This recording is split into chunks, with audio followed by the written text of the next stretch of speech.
BJP వాళ్ళు వచ్చినాక వాళ్ళకు కొన్ని పిచ్చి పిచ్చి ఆలోచనలు ఉంటాయి. ముస్లింలు మాకు ఓట్లు వేయరు, క్రిస్టియన్లు మాకు ఓట్లు వేయరు, కాబట్టి వీళ్ళని కట్ చేయాలి, వాళ్ళకు ఒక ఆలోచన ఉంది. దాంతోనేమైంది, బీహార్లో గడబడైంది, ఆడ మన వెస్ట్ బెంగాల్లో గడబడైంది. ఎందుకు గడబడైంది, మాకు ఓటు హక్కు ఉండగా నా దగ్గర అన్ని కాయిదాలు ఉండగా కట్ చేస్తున్నారు వీళ్ళు, ఎలక్షన్ కమిషన్ కూడా పూర్తిగా ఏకపక్షంగా పనిచేస్తున్నది అని చెప్పి అక్కడ లాలూ ప్రసాద్ గారి పార్టీ ఉంటుంది, లాలూ ప్రసాద్ యాదవ్ కొడుకు పార్టీ ఉంటుంది, రాష్ట్రీయ జనతాదళ్, తేజస్వి యాదవ్ నాయకత్వం వహిస్తుంటాడు. అట్లాగే కాంగ్రెస్ రాహుల్ గాంధీ, ఆయన వెస్ట్ బెంగాల్లో మమతా బెనర్జీ, వీళ్ళందరూ గడబడి చేసిర్రు. ఇగో మా ఓట్లు ఉండంగా తీసేసిండ్రు, हमारे पास सब कुछ है, कागजात है, सब कुछ है, आधार कार्ड है, रेशन कार्ड है, हर चीज है, पर हमारा होना बोल के निकाल रहे हैं, हम माइनॉरिटी है, इस वास्ते निकाल दिए అని చెప్పి గడబడైంది. అందుకే ఏమనుకున్నామంటే మన పెద్దలు కేసీఆర్ గారి నాయకత్వంలో మరి మన రాష్ట్రంలో ఇటువంటి కథలు చేయనియద్దు వీళ్ళను, ఎందుకంటే ఇక్కడ బీజేపీ లేదు, మనలేదు, యాడుంది బీజేపీ? ఏదో ఆ పార్లమెంట్ వచ్చినప్పుడు ఏదో గాడుపు ఆగమాగం గాడుపు తప్ప, గాయగత్తర తప్ప కింద గ్రౌండ్లు ఏం లేదు, ఉత్తదే ఆ సోషల్ మీడియాలో ఎక్కువ, సొసైటీలో తక్కువ, వాళ్ళు బిల్డప్ తప్ప ఏముండదు.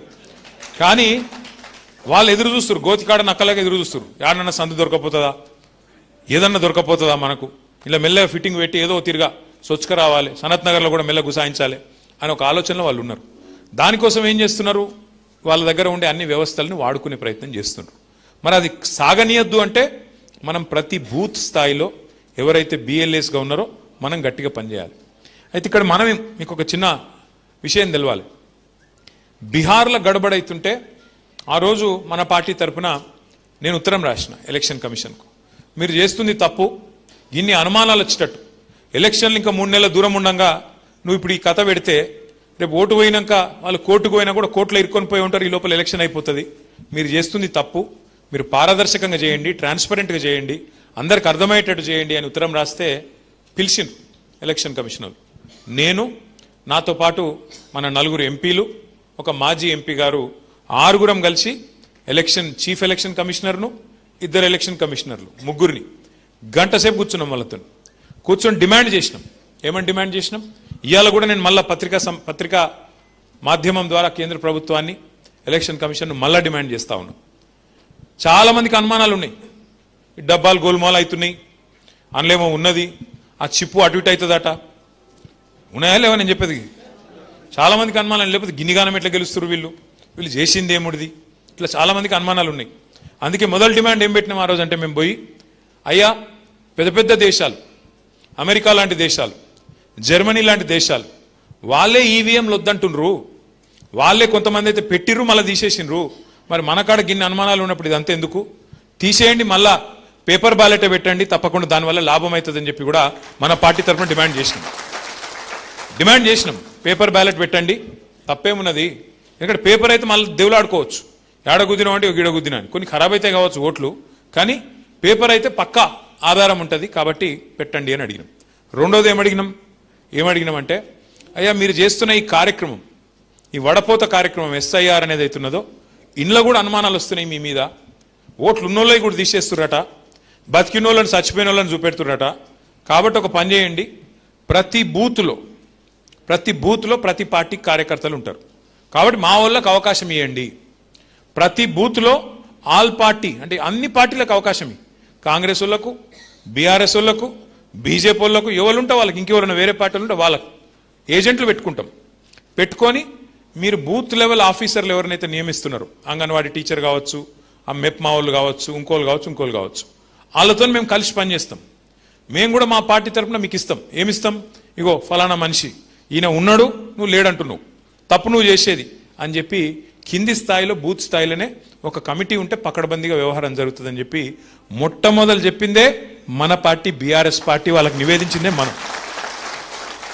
చెప్పినాక మళ్ళీ సుప్రీంకోర్టు కూడా చెప్పింది, ఏందయ్యా మీరు గడబడి చేస్తున్నారు, బీహార్లో ఆగమాగం చేసిండ్రు, గిన్ని రకాల ఐడెంటిటీ కార్డులు ఉన్నాయి ఈ దేశంలో. ఇప్పుడు మన దేశంలో ఎన్ని ఐడి కార్డులు ఉంటాయి, ఒక మనిషికి పాస్పోర్ట్ ఉంటుంది, ఆధార్ కార్డు ఉంటుంది, రేషన్ కార్డు ఉంటుంది, తర్వాత నీకు మన డ్రైవింగ్ లైసెన్స్ ఉంటుంది, బ్యాంక్ ఐడెంటిటీ కార్డు ఉంటుంది, పాన్ కార్డు, 12 రకాల కార్డులు ఉన్నాయి ఈ దేశంలో.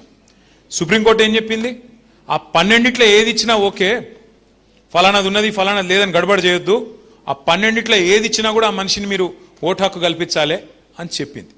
చెప్పినాక, ఎందుకంటే ఇప్పుడు చదువు కోసం, ఉద్యోగం కోసం వరంగల్కి నుంచి హైదరాబాద్కి వస్తాం, హైదరాబాద్కి నుంచి ఢిల్లీకి పోతాం, అవసరమైతే ఢిల్లీకి వెళ్ళి అమెరికా కూడా పోతాం.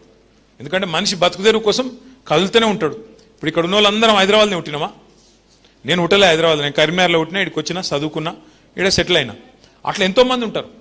7-7 వచ్చి ఇవాళ బతుకుదెరువు కోసం, చదువు కోసం, వైద్యం కోసం, అవసరాల కోసం, పొట్ట కూటి కోసం వచ్చిన వాళ్ళు కోట్ల మంది ఉంటారు.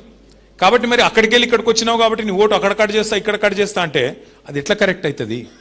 అందుకే జాగ్రత్తగా చేయాలి అన్న ఉద్దేశంతోన మనం మొత్తం డీటెయిల్గా చెప్పినాక ఇవాళ మీకు శ్రీనివాస్ యాదవ్ గారు చాలా చక్కగా మీకు డీటెయిల్డ్గా చెప్పినారు.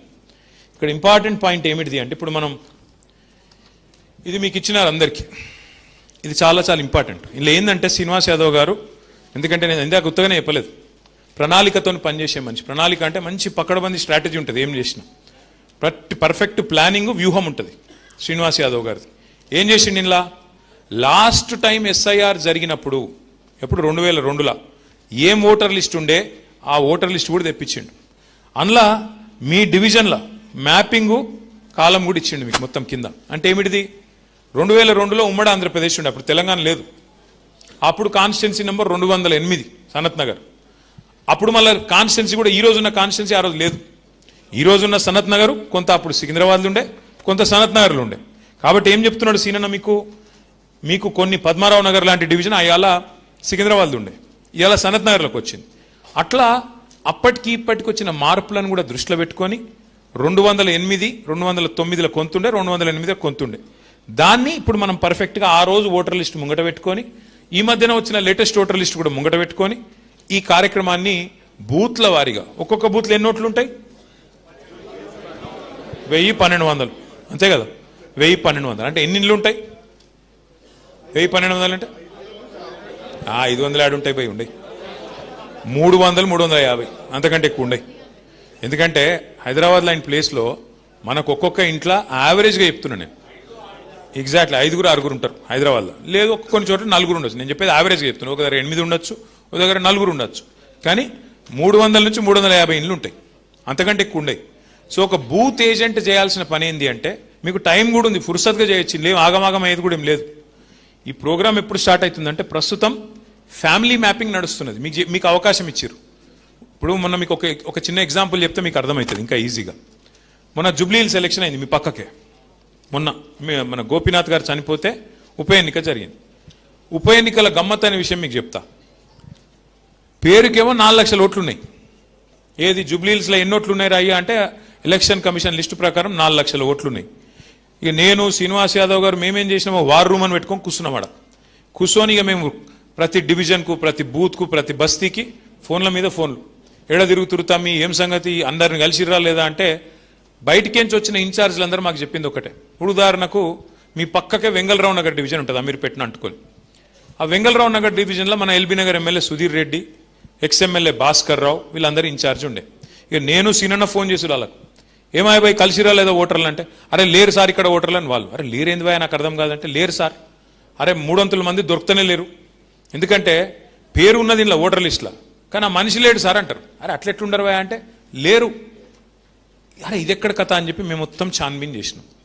ఛాన్బీన్ చేస్తే తేలింది ఏంటంటే, దేవులాడితే తేలింది ఏంటంటే, పేరుకు 4 లక్షల ఓట్లు, కానీ దగ్గర 1.5 లక్షల ఓట్లు అక్కడ లేనేలేవు, జాడాడనో ఉన్నారు.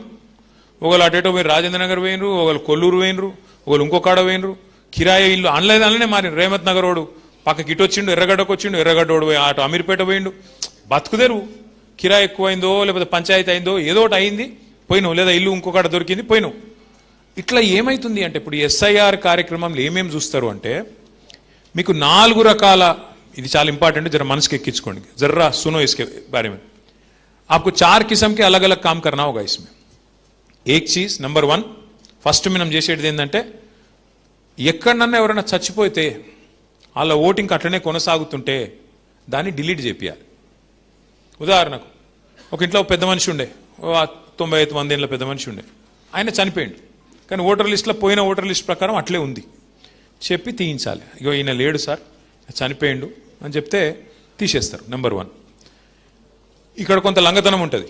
ఏముంటుంది, ఆ దొంగ ఓటు అట్లే కంటిన్యూ అయితే నేను గుద్దుకోవచ్చు కదా అని అవతలోడు చూస్తుంటాడు. అది మనం చూసుకోవాలి, జాగ్రత్త పడాలి. ఓహో ఇదేదో ఉన్నది రాబాయ్ అంటే ఇది కరెక్ట్గా లేదు. ఎందుకంటే మనం సింపుల్, ఇందాక సీననే చెప్పింది ఒకటి చాలా మంచి మాట. ఏం చెప్పిండు? మనం వాళ్ళ మీద తిట్టేది లేదు, చదివేది లేదు, వాళ్ళ మీద కేసులు పెట్టేది లేదు, గడబడి చేసేది లేదు, యుద్ధాలు చేసి మన మీద కేసులు పెట్టించుకునేది కూడా లేదు. మనం ఫెయిర్గా ఫైట్ చేద్దాం, జనంలోకి పోదాం. మేము 10 ఏళ్ళు ఈ పని చేసినాం, రేపు మళ్ళీ అవకాశం ఇస్తే ఈ పని చేస్తామని ప్రజల ముందు వాళ్ళ దయ కోసం అడుగుదాం. వాళ్ళు గెలిపిస్తే వాళ్ళ కోసం పని చేద్దాం. వద్దురాబాయి పక్కకు కూర్చుంటే పక్కకు కూర్చుందాం, గడబడేమున్నది. అంతేగాని దొంగ ఓట్లు వేయించుకున్నాడు, దొంగ ఓట్లు రాయించుకున్నాడు, మళ్ళీ వాటిని గుద్దుడు, అది ఎందుకు? ఆ టెన్షన్ అంత ఎందుకు మనకు? అందుకే మనం ఫెయిర్ ఫైట్ కోసం, పారదర్శకంగా పనిచేయడం కోసం మనం 4 పనులు చేద్దాం, వాళ్ళకి సహకరిద్దాం ఎలక్షన్ కమిషన్. ఎట్లా? నెంబర్ 1, చనిపోయిన వాళ్ళు ఉంటే వాళ్ళ ఓట్లు ఖచ్చితంగా డిలీట్ చేయించాలి, నెంబర్ 1. నెంబర్ 2, దానికి ఫామ్స్ గీమ్స్ ఉన్నాయి, మీకు మళ్ళీ అన్ని చెప్తారు, మన పెద్దలు చెప్తారు, మన పవన్ చెప్తారు, ఇంకా మిగతా వాళ్ళు చెప్తారు. ఆ ఫామ్స్ కూడా మీకు అందజేస్తారు. నెంబర్ 2, ఇదివరకు లేదు, ఇప్పుడు 18 ఏళ్ళు నిండిన వాళ్ళు ఉంటారు పిల్లలు, మన ఇంట్లో పిల్లలు కావచ్చు, ఇంకోళ్ళు కావచ్చు, 18 ఏళ్ళు నిండిన వాళ్ళు ఉంటారు. అలా కంపల్సరీ రాయించాలి. మా పాపకు 18 ఏళ్ళు వచ్చినాయి, దయచేసి మీరు రాయండి, రిజిస్టర్ చేసుకోండి అట. ప్రూఫ్ అడుగుతారు, బర్త్ సర్టిఫికేట్ ఇవ్వాలి, జిహెచ్ఎంసీ వాళ్ళు ఇచ్చింది ఉంటుంది, చూపెట్టుకో 18 ఏళ్ళు బర్త్ సర్టిఫికేట్ అంటే ఓటు ఎక్కిస్తారు. 3వది, ఎవరన్నా మీ చుట్టాల పిల్లగాడు వచ్చి మీ దగ్గర చదువుకుంటున్నాను అనుకో, ఉదాహరణకు ఇప్పుడు మా పవన్ యాక్చువల్గా సిరిసిల్ల అయినది, ఏడొచ్చి స్థిరపడ్డాడు. సిరిసిల్ల పక్కకు తాడూరు అని ఊరు ఉంటుంది. సిరన్న నీకు ఎరికేనా? నేను సిరిసిల్ల తాడూరు అని ఊరు, పవన్ కుమార్ గౌడ్ది. అయితే ఆడికెళ్ళి ఇడికి వచ్చిండు. ఇడికి వచ్చినాక ఎవడో తాడూరు కూడా వస్తాడు కదా, అరే పవన్ అన్న మీ ఇంటికాడికి వచ్చి చదువుకుంటాను, ఇంజనీరింగ్ చదువుకుంటాడు నా కొడుకు అని ఎవడో చుట్టప్పుడు పంపుతాడు. ఆ పిల్లగాడు ఇడికి వస్తాడు, ఈయనే ఉంటాడు. మరి ఇప్పుడు ఎలక్షన్ వచ్చింది, మీరేం చేయొచ్చు? ఆ పిల్లగానికి ఛాయిస్ ఇవ్వచ్చు, తమ్మి నీ ఓటు ఈడ రాయించుకుంటావా, ఆడనే ఉంచుకుంటావా? దబ్బనని ఈయనే రాయించుకుంటా మామ అన్నాడు అనుకో, ఈయనే రాయించురి, ఆడ కట్ అవుతుంది, ఈడ యాడ్ అవుతుంది.